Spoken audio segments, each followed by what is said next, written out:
नमस्कार, आप देख रहे हैं एचएनएन न्यूज। जुनून सच दिखाने का मैं हूं आपके साथ उन्नति भटनागर। बुलेटिन की शुरुआत करेंगे, लेकिन उससे पहले आपको लिए चलते हैं दिल्ली, जहां वाटर एटीएम और सड़क निर्माण परियोजना का उद्घाटन कर रही है सीएम रेखा गुप्ता। सीधी तस्वीर वहीं से। हम इसने अपने स्कूल में अपने इस गांव के झुग्गी के बच्चों को देंगे ताकि हमारा बच्चा किसी पीछे ना रहे। एक बड़ा जच्चा बच्चा केंद्र इस आयुर्वेदिक अस्पताल में ही खोलने जा रहे हैं। अभी बहुत छोटा है, बहुत दिक्कत होती है, तो जच्चा बच्चा केंद्र इसी अस्पताल में बनाएंगे ताकि सुविधा आप सबको मिल पाए। और ये जो आयुर्वेदिक अस्पताल छोटे ना, सालों से थोड़ा थोड़ा मरीज लोग खाली ले पाते हैं, खर्चा बड़ा बड़ा हो। इस आयुर्वेदिक अस्पताल को भी बड़ा बनाएंगे ताकि दूर से लोग यहाँ पे अपना इलाज करने आ पाए। और ये जो एक अस्पताल पीछे अधूरा छोड़ के गए थे ना, 4-5 साल से बंद पड़ा उसका काम, उस अस्पताल को भी फिर से नया टेंडर करके शुरू करेंगे ताकि हमारे इस गांवों को भी, हमारे झुग्गी के लोगों को भी एक सरकारी अस्पताल की आय मिल सके। अब इतना सारा काम हो रहा है तो कोई ये बोलेगा कि बीजेपी आती है तड़ती है, ये झुग्गी हटाने के लिए कर रहे हैं क्या?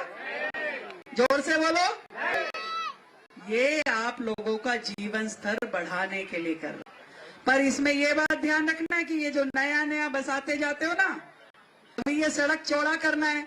इधर का लोगों ने 6-7 साल पहले सब रातों रात बनाया था कि नहीं बनाया था? इसके कारण से ये सड़क कम चौड़ा हो गया। हुआ कि नहीं हुआ? रात को दिक्कत जाए, कोई आग लग जाए, फायर ब्रिगेड बुलाना पड़े, एम्बुलेंस बुलाना पड़े, दिक्कत हो सकता है, दिक्कत हो सकता है ना। तो ये कब्जे का राजनीति बंद करो भैया, बिल्कुल नहीं चलेगा। जो लोग हैं सुविधाजनक तरीके से रहें, बच्चों का खेलने का पार्क बने, शौचालय बने, पानी की सुविधा हो, सीवर की सुविधा हो, ये सारा काम देना, ये सारी सुविधा देना मेरी जिम्मेदारी।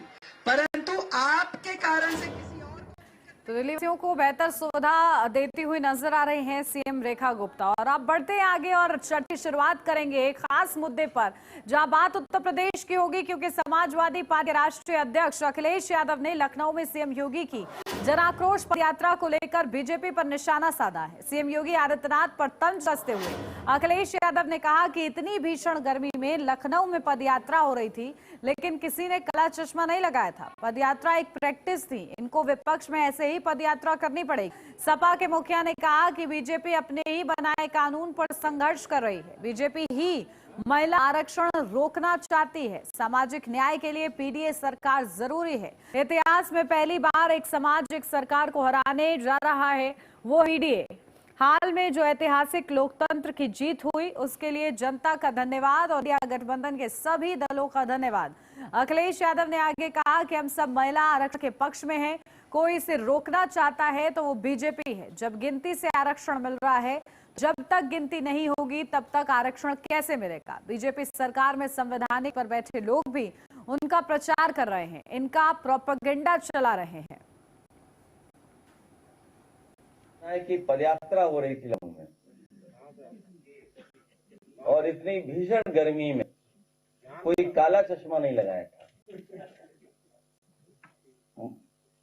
और ये जो पदयात्रा थी वो प्रैक्टिस है कि विपक्ष में ऐसे ही आंदोलन करना पड़ेगा इनको। ये पहली सरकार है जो सर में रह करके विपक्ष की प्रैक्टिस कर रही है। इससे पहले शायद किसी ने अपने ही कानून के लिए, अपनी बनाए हुए कानून के लिए इतना संघर्ष नहीं किया होगा जितना ये सरकार संघर्ष कर रही है। सदन में भी कहा, सदन के बाहर का, फिर कहते हैं हम समाजवादी लोग हमेशा महिलाओं के आरक्षण के पक्ष में रहे हैं। महिलाओं को आरक्षण मिले, उन्हें आगे बढ़ने का मौका मिले। अगर कोई आरक्षण को रोकना चाहता है तो वो भारतीय जनता पार्टी है। उसकी बदनीयत को हम लोग कामयाब नहीं होने देंगे। केवल लोकतांत्रिक जीत नहीं हुई, बल्कि भारतीय जनता पार्टी की बदनीयत की भी हार हुई है। और इसी पर चर्चा की शुरुआत करते हैं। खास मेहमान हमारे साथ जुड़ गए, सीधा आपको रूबरू कराती हूं। हमारे साथ अविरल मलिक, नेता बीजेपी से जुड़ गए हैं। अविरल मलिक जी, बहुत स्वागत आपका। हमारे साथ अशोक गुप्ता, समाजवादी पार्टी के प्रवक्ता हैं, वो हमारे साथ जुड़ गए हैं। डॉक्टर अशोक गुप्ता जी, आपका भी बहुत स्वागत है। डॉक्टर अविनाश शर्मा, राजनीतिक विश्लेषक, हमारे साथ जुड़ गए हैं। डॉक्टर अविनाश जी, आपका भी बहुत स्वागत है।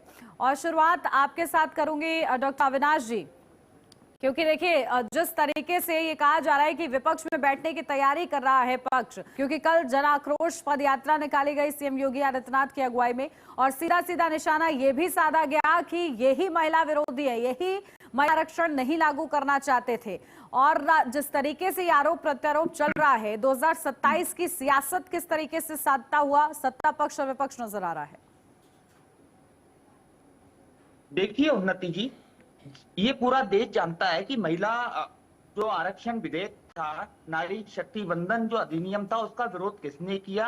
इस देश की जो आधी आबादी जो महिलाएं हैं वो जानती है कि विपक्षी पार्टी गठबंधन ने ये सब कुछ किया, क्योंकि ये चाहते ही नहीं थे कि महिला, क्योंकि इनका इतिहास उठा करके देखें तो इन्होंने महिलाओं का अपमान और महिलाओं के अधिकारों को जो आज 70 साल बाद भी मिलना चाहिए था, अभी तक भी उनको नहीं मिला। इस देश में भारतीय जनता पार्टी सरकार मुश्किल से मुश्किल 14, 15, 16 ओवरऑल मिला के 15, 16 साल रही है। इससे पहले जो शासन था वो कांग्रेसियों का था, इनके जो गठबंधन के साथी है उनका शासन रहा। 60-65 सालों में भी महिलाओं को उनका सम्मान, उनका अधिकार देने का काम नहीं किया। आज भी महिलाओं को, जब भारतीय जनता पार्टी की सरकार नारी शक्ति वंदन के तहत ये अधिनियम लेकर के आई थी तो विरोध इन्होंने किया। महिलाओं को दबाने का जो एक प्रयास था वो इन्होंने किया। देश की नारी शक्ति इस बात से बिल्कुल परिचित है कि कौन विरोध में है और कौन वो है। अब रही बात जो इनके राष्ट्रीय अध्यक्ष अखिलेश यादव जी हैं, उन्होंने जो तंज किया है, मैं आपको फिर बताना चाहूंगा कि उत्तर प्रदेश में भर गर्मी में भी इन्हें पैदल चलना पड़ेगा। और उन्होंने कहा कि ये पहली ऐसी सरकार है जो सरकार अपने ही शासन में विरोध कर रही है। ये निश्चित तौर पर ये आम जनता तक ये पहुंचाने चाहता है कि आपको पता है कि हमने तो विधेयक लाया था लेकिन विरोध इन्होंने किया। एक और बताना चाहूंगा उन्नति जी कि जिस प्रकार से उत्तर प्रदेश में जो एक विकास और एक लहर दौड़ रही है, ये किस प्रकार का समाजवाद है, ये जो सनातन को कुचलने का काम करता है, ये किस प्रकार का समाजवाद की बात करता है, जो किसानों के हित की बात नहीं करता, ये किस प्रकार के समाजवाद की बात करते हैं, जो युवाओं को बरगलाने का प्रयास करता है, ये किस प्रकार का समाजवाद है जो महापुरुषों का अपमान करता है। तो ये तो आने वाले 2027 का चुनाव बताएगा कि सड़कों पर कौन रहेगा और कौन नहीं रहेगा। बिल्कुल, देखिए 27 का चुनाव काफी हद तक तस्वीर साफ कर दे उससे पहले भी, लेकिन इस बीच जिस तरीके से विपक्ष ये सवाल उठा रहा है, क्योंकि हमारे साथ सपा नेता भी जुड़े हुए हैं, आपके पास आ रही हूँ डॉक्टर अशोक जी, सीधा सीधा आप लोग विपक्ष में रहने की तैयारी कर रहे हैं। कानून को आप लोगों ने, क्योंकि प्रधानमंत्री ने ईमानदारी से प्रयास किया जा रहा था, उसकी भ्रूण हत्या की आप लोगों ने, ये आरोप आप लोग पर लगा है। आप लोग ही कह रहे हैं कि महिला आरक्षण बीजेपी नहीं लाना चाहती, ऐसा क्यों? उन्नति जी, समाजवादी पार्टी राष्ट्रीय अध्यक्ष जी सदन में भी कहा है और सड़क पर भी रोज कहते रहते हैं महिला आरक्षण के समर्थन में है। समाजवादी सदन महिला की लाना करती है, लेकिन समाजवादी पार्टी ये कह रही है। मैं उन्नति जी, अभी आपके जो वरिष्ठ बोल रहे थे, मैं आपके माध्यम से उनसे पूछना चाहता हूँ, एक बाप के 4 बेटे, मान लीजिए एक बाप के 4 बेटे हैं, तो बाप बताता है ना, जब लोग के यहाँ उनसे बंटवारा होता, जमीन के बंटवारा होता, घर में बंटवारा होता, पिताजी बताते नहीं। लेखपाल पूछता है कि बताइए आपके कितने बच्चे हैं, ये पूछता है कितने बच्चे, कहते 4 बच्चे हैं। तभी तो 4 नक्शा काटता है कि ये बड़े का है, मांझिल का है, सांझिल का है, छोटे का। यदि आपको ये नहीं जानकारी होगी कि हमारे देश में, प्रदेश में कितनी महिलाएं हैं, कितने उसमें पुरुष है, महिलाओं में कौन सा सामान कितनी है, पिछड़ी कितनी है, दलित कितनी है और संख्या कितनी है, हम यही तो कह रहे। सबकी गिनती कर लीजिए, सबको हक दे दीजिए। आ रही हो डॉक्टर अविनाश जी। पता ही नहीं है, जब आपको पता ही नहीं है कि हमारे प्रदेश में कितनी महिलाएं हैं और कितना आरक्षण देना है, तो 543 में क्यों नहीं दे रहे हैं आरक्षण? महिला बिल तो 2023 में पास हो गया, हम लोगों ने समर्थन किया था, उसको क्यों नहीं अभी तक लागू हुआ? तो ये भारतीय जनता पार्टी की सोची समझी चाल है। अब रही बात, कल आदरणीय योगी जी अपनी पद यात्रा निकाल रहे थे, उन्होंने विरोध जन आक्रोश यात्रा निकाल रहे थे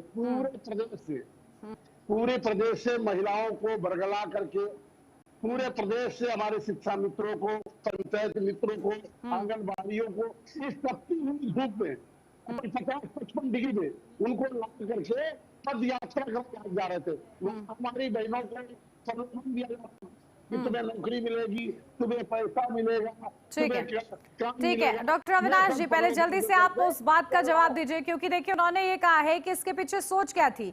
सोच अच्छी थी कि 33% आरक्षण मिलेगा, इसका स्वागत विपक्ष भी कर रहा है, लेकिन जब तक वो लागू नहीं होगा उसकी तैयारी जो है उसको लेकर विपक्ष आक्रोश व्यक्त कर रहा था, और इसीलिए विपक्ष कह रहा है कि आपकी नियत ही नहीं थी इसे लागू करने की, आप सिर्फ इसे इंट्रोड्यूस करना चाहते थे ताकि आपको राजनीतिक लाभ मिल जाए।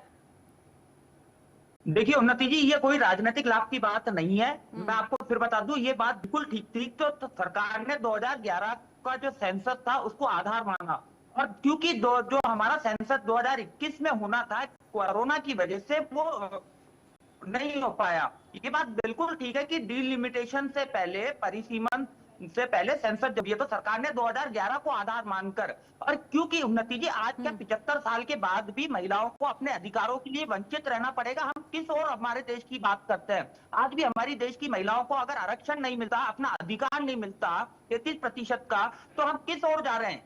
तो सरकार ने 2011 को आधार मान करके इसको किया, तो इनको तो स्वागत करना चाहिए कि जितनी जल्द से जल्द हो सके, ना लटकाने का प्रयास करते, ना भटकाने का प्रयास करते, जितनी जल्द से जल्द हो सकता था उनका अधिकार मिलना चाहिए था, मिलना चाहिए था उन्नति जी उनको। कब तक ये रोक के बैठे रहेंगे, लटकाने भटकाने का काम करेंगे? ठीक है, अविरल मलिक जी आपके पास आ रही हूँ, उसके बाद अशोक जी आपके पास आऊंगी, क्योंकि जिस तरीके से ये कहा जा रहा है कि आप लोग विपक्ष में बैठने की तैयारी कर रहे हैं और आप लोग की तैयारी अधूरी थी, इसी वजह से आप लोग बस इसको इनिशिएट किया, आप लोगों ने इंट्रोड्यूस किया और उसके बाद आप लोग का कोई तैयारी नहीं। 2011 को आप लोग आधार मान रहे, चल 2026 रहा है, क्या आप लोग की नीति नियत थी? क्योंकि अभी भी बीजेपी इस बात से अडिग है कि इसको आगे लाया जाएगा, तो आगे भी फिर आपकी उस हिसाब से ब्लूप्रिंट होना चाहिए के पास।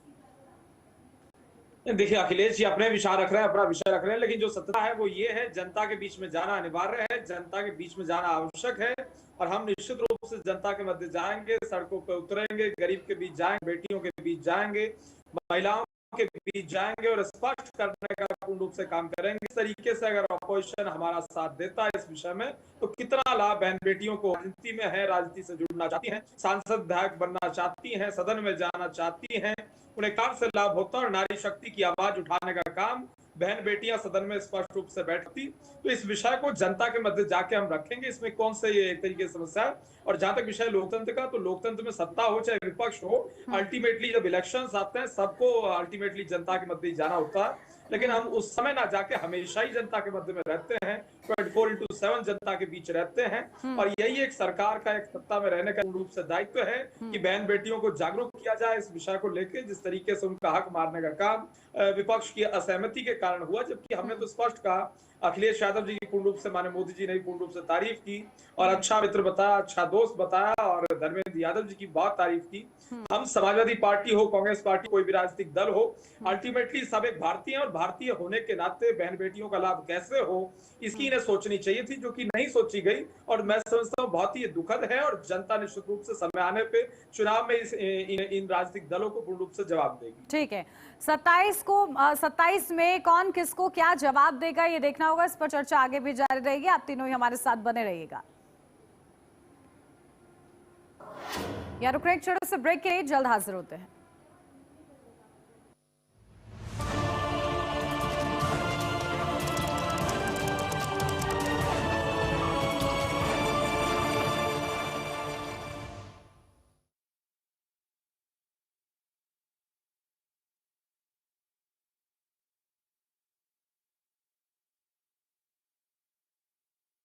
आइसक्रीम खाओगी? जंगल में आइसक्रीम मिलती है।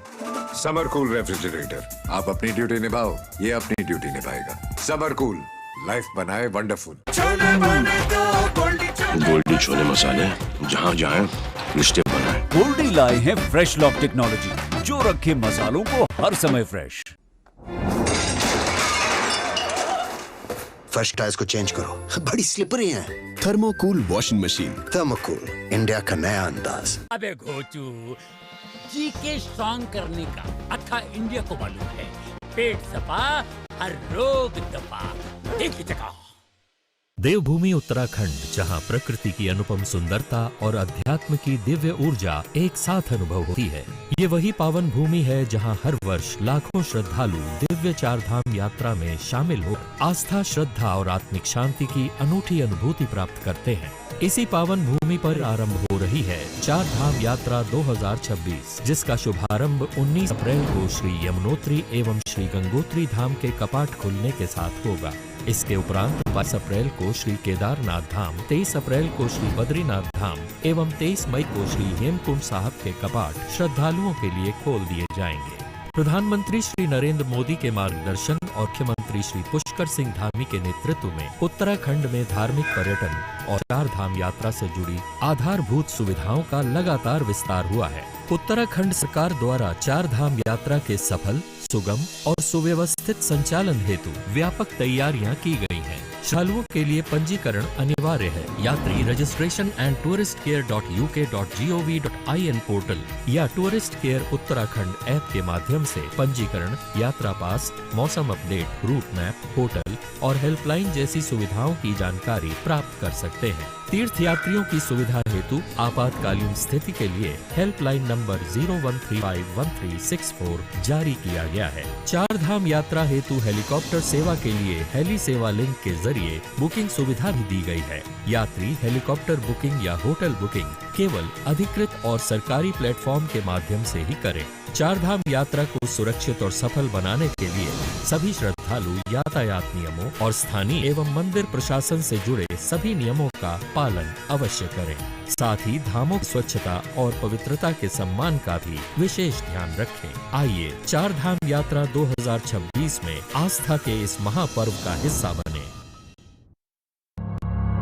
जब हर तरफ खबरों का शोर हो, जब सच और अफवाह में फर्क ना हो, तब एक चैनल उठता है सवालों की रोशनी लेकर, आपके हित की आवाज बनकर। HNN न्यूज, जुनून सच दिखाने का।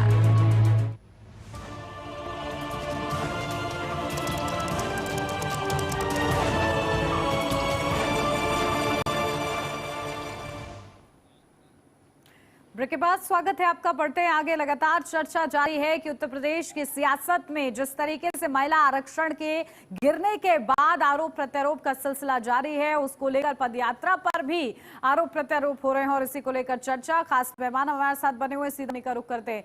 डॉक्टर अशोक जी, आपके पास आ रही हूँ क्योंकि अवरल जी का ये कहना है कि सोच कहीं ना कहीं आप लोगों के सामने आई है जब आप लोग ने इस जो बेहद ही ज्यादा महत्वपूर्ण विचार था, महिलाओं की भागीदारी की बात हो रही थी, उसके आने से पहले, क्योंकि इसको अभी इनिशिएट किया जा रहा था कि आने वाले समय में 33% आरक्षण दिया जाएगा। हर चीज की एक प्रक्रिया है, लेकिन आप लोगों ने उस प्रक्रिया का इंतजार ही नहीं किया और सीधा सीधा उसे गिरवा। उन्नति जी, 2027 का चुनाव आने वाला है उत्तर प्रदेश में। 7-8 महीने बचे हैं और भारतीय जनता पार्टी की कोई भी चाहे इस प्रदेश की महिलाएं और जनता नहीं चलने देंगी और महिला को हम लोग नारी को चुनावी नारा नहीं बनाने देंगे। महिला को हक व अधिकार दिलाते रहेंगे। आज नहीं तो फिर आरक्षण इनसे लेके रहेंगे। इनको पता था, इनको जानकारी थी कि इनके पास 293 सीट हैं, उससे 240 इनके पास है, बहुमत देंगे। इन्होंने सबसे साथ लेकर के, सबको विश्वास में लेकर के क्यों नहीं महिला आरक्षण बिल लागू कराए? क्या जल्दबाजी है? इनका मंशा नहीं ठीक है। कल हमारी पीडीए की बहनों को, माताओं को किस तरीके से लखनऊ में धूप में परेड कराया गया, तो बाबा जानने वाले हैं, इसलिए ये परेड की प्रैक्टिस कर रहे हैं। और ये 2027 में इनको यही महिला, यही नारी इनको जोधपुर में मंदिर में घंटा बजाने के लिए भेज देगी और समाजवादी सरकार बनेगी। इनका कोई भी मंशा, हम इनको चुनावी मंशा महिलाओं को नहीं बनाने देंगे। महिला का हक अधिकार किसी ने भी उत्तर प्रदेश में दिया है तो पंचायत चुनाव में आदरणीय मुलायम यादव जी ने सबसे डॉक्टर अशोक जी, आप ये कहना चाह रहे हैं कि आप लोग को ये डर था कि कहीं ना कहीं इसका चुनावी लाभ ना मिल जाए, इसलिए इसके पीछे आप लोगों ने ऐसा किया कि हाँ इसका विरोध किया? ये चुनावी लाभ के लिए ही ये कर रहे हैं, क्योंकि आधी अधूरी को जल्दबाजी क्या है। 543 में अक्षर क्यों नहीं लगा रहे हैं? इनके पूरे देश में 21 मुख्यमंत्री हैं, बताइए कितने मुख्यमंत्री इन्होंने महिला बनाया? एक दिल्ली में बैठा है, वो भी आधा अधूरा, वो भी आधा पूरा नहीं है। 21 में बताया कि कितने मुख्यमंत्री इन्होंने बनाया? एक आधा मुख्यमंत्री बना के दिल्ली में महिला को बैठा दिया है, ये आधा अधूरा मुख्यमंत्री बनाया। तो इन्होंने अपने पार्टी में कितने लोगों को अवसर दिया? अभी तक के प्रदेश में सरकार बनाने में कितने लोगों को अवसर दिया? ठीक है अविरल मलिक जी, कितनी महिलाओं को अब तक आप लोगों ने चुनाव में मौका दिया है, किसी पद पर बैठाया है? क्वेश्चन कर रहे हो, बताइए। 11% महिलाओं को इन्होंने लोकसभा विधानसभा भेजा है। जी जल्दी से जवाब। ठीक है अशोक जी, अब सवाल का जवाब अविरल जी। नहीं देखिए, जहां तक विषय एक तरीके से भारतीय जनता पार्टी का, तो बहुत लंबी फहरिस्त है, बहुत लंबी सूची है सांसदों की, विधायकों की, पूरा शो उसी में एंड हो जाएगा। 1 घंटा 2 घंटा भी एक तरीके से समय लग जाएगा सांसद अगर मैं गिनाने पे आ जाऊं। देश भर के भारतीय जनता पार्टी की बहन बेटियां और पूर्व विधायक, पूर्व सांसद, पूर्व मंत्री, तमाम सारी जो स्टेट लीडरशिप है, हर स्टेट में एक तरीके से अगर पदाधिकारी बात कर ली जाए, बड़े स्तर पे बहन बेटियां हमारी पदाधिकारी हैं, संगठन में भी, राष्ट्रीय स्तर पे भी हैं। और राष्ट्रीय स्तर पे अगर बात हो, अलका गुजर जी हैं, और राष्ट्रीय स्तर की अगर बात हो नेता की, तो माननीय मुख्यमंत्री रेखा गुप्ता जी हैं दिल्ली प्रदेश में, और तमाम सारे नेता हैं। बहुत लंबी सूची है। स्मृति ईरानी जी की अगर बात कर ली जाए तो उनके ऊपर किस किस प्रकार की टिप्पणियां विपक्ष के द्वारा की गई, किस किस प्रकार की बातें की गई, तो मैं समझता हूँ ये चीजें बहुत ही दुखद हैं। और उसके साथ साथ अगर बात की जाए दिल्ली की, तो बांसुरी स्वराज जी हैं, ये भी याद रखा जाना चाहिए। सुषमा स्वराज जी हमारी बहुत वरिष्ठ नेता रही, केंद्रीय विदेश मंत्री, हमारी मार्गदर्शक रही। तो बहुत लंबी सूची है। और निर्मला सीतारमण जी की बात हो, वो रक्षा मंत्री भी रही। और जो 4 अहम मंत्रालय देश के होते हैं, रक्षा मंत्रालय, गृह मंत्रालय, वित्त मंत्रालय और विदेश मंत्रालय, इन 4 मंत्रालयों में से 2 मंत्रालयों को निर्मला जी संभाल चुकी, रक्षा मंत्री भी वो रह चुकी, और आज वो विदेश मंत्री, एक तरीके से वित्त मंत्री भी हैं। और विदेश मंत्री की अगर बात कर ली जाए तो सुषमा स्वराज जी रह चुकी। तो ये बहुत ही आवश्यक है देखा जाना कि किस तरीके से विमेन लीडरशिप को मजबूत करने का कार्य भारतीय जनता पार्टी ने किया। जी बिल्कुल। देखिए डॉक्टर अविनाश शर्मा जी, एक सवाल मेरे जहन में ये आ रहा है कि आखिर क्योंकि महिलाओं की भागीदारी के लिए हमें एक बिल लाना पड़ रहा है, आखिर क्यों हम अलग से इस तरीके का बिल इनिशिएट कर रहे हैं? अगर जब तक अभी ये बिल क्योंकि लागू नहीं हो पा रहा है, तब तक क्या इसकी भागीदारी ऐसे नहीं बढ़ाई जा सकती कि राजनीतिक दल जो है खुद स्वतः ये संज्ञान ले और महिलाओं को टिकट दे? किसने रोका है? देखिए उन्नति जी, एक होता है अधिकार और एक होता है आपको मांग के कुछ करना, ठीक है? तो हम ये चाहते थे कि भारतीय जनता पार्टी एक कानून बनाती, उस कानून के तहत आपको 33% महिलाओं को आरक्षण देना ही पड़ता, चाहे वो फिर समाजवादी पार्टी, चाहे वो भारतीय जनता पार्टी होती या भारतीय राष्ट्रीय कांग्रेस होती, कोई सी भी पार्टी होती। किसी ने ज्यादा टिकट दिए महिला को, किसी ने कम दिए। तो हम भारतीय जनता पार्टी हमेशा से इस विचार के साथ रही कि महिलाओं को किसी से मांगने की आवश्यकता ना पड़े और महिलाओं को उनका अधिकार 33% के रूप में उनको मिले। और जितनी जल्द से जल्द, आज आजादी के 75 साल बाद भी अगर महिलाओं को उनका अधिकार मांगना पड़ रहा है, महिलाओं को टिकट देने की बजाय किसी पुरुष को टिकट दे दिया गया, तो वो सारी राजनीति बंद होकर के, क्योंकि ये लोग चाहते नहीं थे। अभी समाजवादी पार्टी के डॉक्टर अशोक गुप्ता जी ने बहुत बड़ी बड़ी बातें कही। अरे महिलाओं का सम्मान, यहाँ तक कि राष्ट्रपति जी का भी इन्होंने प्रोटोकॉल का पालन नहीं किया। इनकी जो इंडिया अलायंस पार्टी टीएमसी ने राष्ट्रपति जी को भी, महामहिम राष्ट्रपति जी को भी सड़कों पे कल चलने के लिए मजबूर आग्रह किया गया, तो इन्हीं के इंडिया अलायंस के लोगों ने किया। उन्नति जी, बोलिए आप ये बताइए, ये महिलाओं के राजनीतिक विश्लेषक है या भारतीय जनता पार्टी के अंधभक्त है? पहले तो ये बता दें, ये बताइए भारतीय जनता पार्टी के प्रवक्ता क्या है? ये पार्टी का नाम बैठाना अच्छी बात नहीं है। अशोक गुप्ता जी, झूठ, आपकी पार्टी को कुछ अच्छा की जानकारी नहीं है। ठीक है, चलिए डॉक्टर अशोक गुप्ता जी, अब पहले मेरे मूल प्रश्न का जवाब दीजिए। कुछ अच्छा आदमी को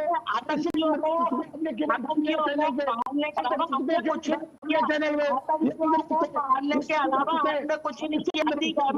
को अपने बगल में बिठाने के अलावा कुछ जनता को अच्छा करिए, हम तो आपकी गुजारिश कर देंगे। देखो कुछ अच्छा होना तो चाहिए, अरे कुछ अच्छा होना तो चाहिए। ठीक है, ये इस प्रकार का समाजवाद उत्तर प्रदेश की जनता जानती है कि आपको समाजवाद के है। ठीक है, महिलाओं के अधिकार और सम्मान की बात थी, इसका स्वागत होना चाहिए था, लेकिन जिस तरीके से विपक्ष कह रहा है कि आप लोग की मंशा ही नहीं थी, अब आगे आने वाले समय में अगर जनता मौका देती है तो आप लोग अपनी मंशा कैसे रखते हैं ही देखना होगा। शुक्रिया आप तीनों का हमारे साथ इस चर्चा में जुड़ने के लिए, और इसी के साथ इस चर्चा मेरे साथ बस इतना ही। खबर सिलसिला आगे भी जारी रहेगा। आप देखते रहिए HNN न्यूज़, जुनून सच दिखाने का।